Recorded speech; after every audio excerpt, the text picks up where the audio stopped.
series hit Netflix that captivated millions of viewers, Orange is the New Black. I actually just rewatched it. People were fascinated by what it's like inside a women's prison, but like most shows, it doesn't really capture the whole story. And now a new book is giving us a deeper look. It's called Hidden Healers: The Unexpected Ways Women in Prison Help Each Other Survive. Joining us to continue this conversation is author Dr. Stephanie Covington. Dr. Covington, thank you so much for joining us. Your book, thank you, the real-life version of Orange is the New Black. What did the popular show get right? What did it get wrong about the prison experience?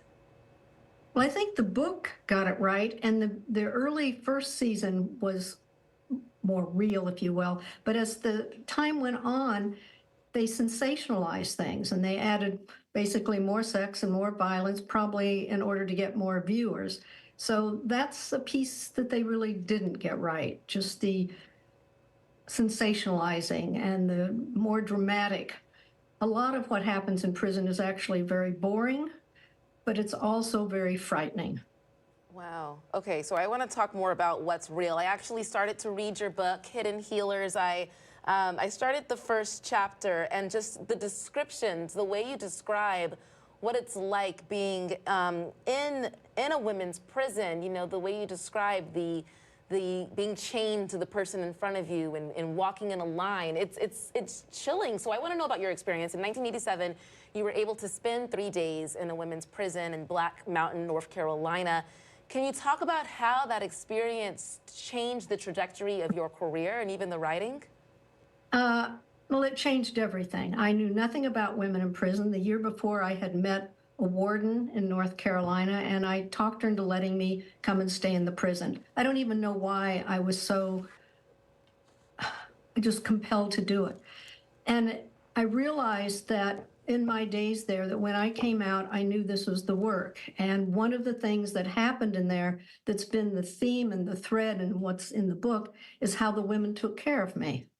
That I was in there, and they asked me things like, did they give you a roll of toilet paper? And I said, well, no, I'm sure there's some in the bathroom. They said, oh, no, there's none. You have to get it. It's rationed. We get one roll every 2 weeks. When we went to the cafeteria for a meal, they said, oh, don't touch the fresh fruit. It's for the staff. They said, did they give you soap? I said, yes. And they said, don't use it. We use it to wash our sneakers. It takes the skin off of our hands and our faces. So the women are the ones that help me navigate those simple couple of days. And over the years, what I've learned by working in the prisons and being around the women and then interviewing the women that I did for the book is how they really survive, as I said, is how they take care of each other. The women who have so little, who are so restricted, where there's so many things containing them, find ways to help each other make it. And there's so much we can learn from that, really. Mm-hmm. We can learn from these women. We can learn that there's always something we can be doing here on the outside, not only to help them, but to help our next door neighbors. These women do it, as I said, when they have really nothing or very little in terms of resources. Wow. For a third year in a row, President Biden declared April as Second Chance Month for former prisoners who have re-entered their communities. What is your take on the current prison system, and what is the first step society and the government needs to take to start a conversation about the system and making a positive change? I think the first thing we have to do as a society is think about what we're expecting our prisons to do. Technically, they're there in order to help us who are living in the free world in our communities be safe. But what we don't realize is people go into prisons and often come out in worse shape than they went in.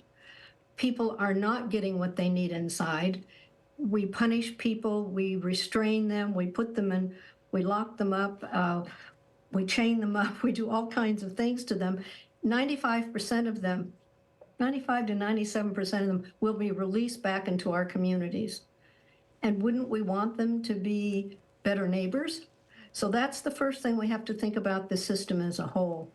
A number of years ago, did an interview with some colleagues. We did a large project for the National Institute of Corrections, and we asked women, what is it you needed that might have helped you not come in here. And the women said they needed childcare, they need substance use disorder treatment, they needed services for domestic violence, they needed a job, they needed education. They needed all these things that would have prevented them from entering prison. Now we talk about those things as what we give people for reentry when they come out of prison, but we never think about providing those things before they went in.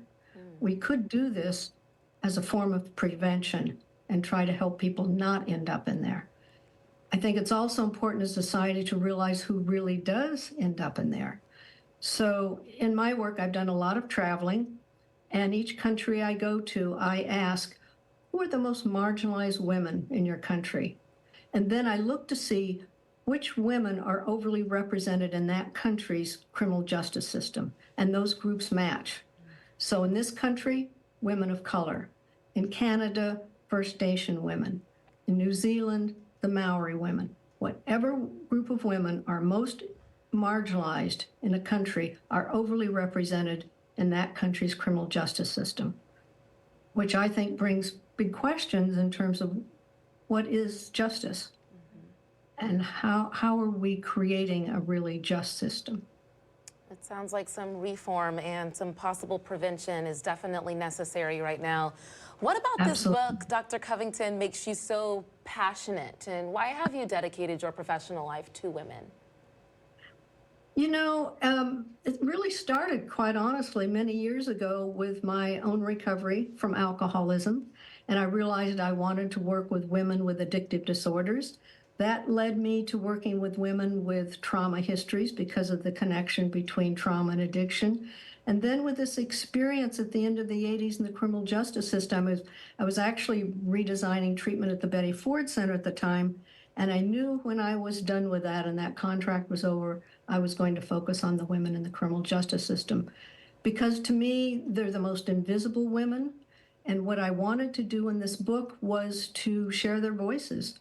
I wanted them to have a voice, to be less invisible to those of us who know very little about the criminal justice system. You know, prisons are part of our community, but think about how little we really know about what goes on the inside. Very, very little. Yeah, it's time to get informed, that's for sure, for those that don't know. Dr. Covington, thank you so much. Thanks for joining us and sharing all your past experience and your book with us. Thank you very much for the invitation. Of course, thank you for coming on. I look forward to reading the rest of Hidden Healers. I mean, I just learned so much from that interview. Like I said, watched Orange is the New Black. And you always wonder when you watch shows like that, those kind of hyper-realistic shows, what is real? What isn't? It makes sense that a lot of things would be sensationalized because it's Hollywood, but to read, you know, the real story of women being impacted by the prison system could be insightful. And to hear her experience when she went in and how it was the women that were taking care of her, who they were saying, don't use that soap, you know, it'll take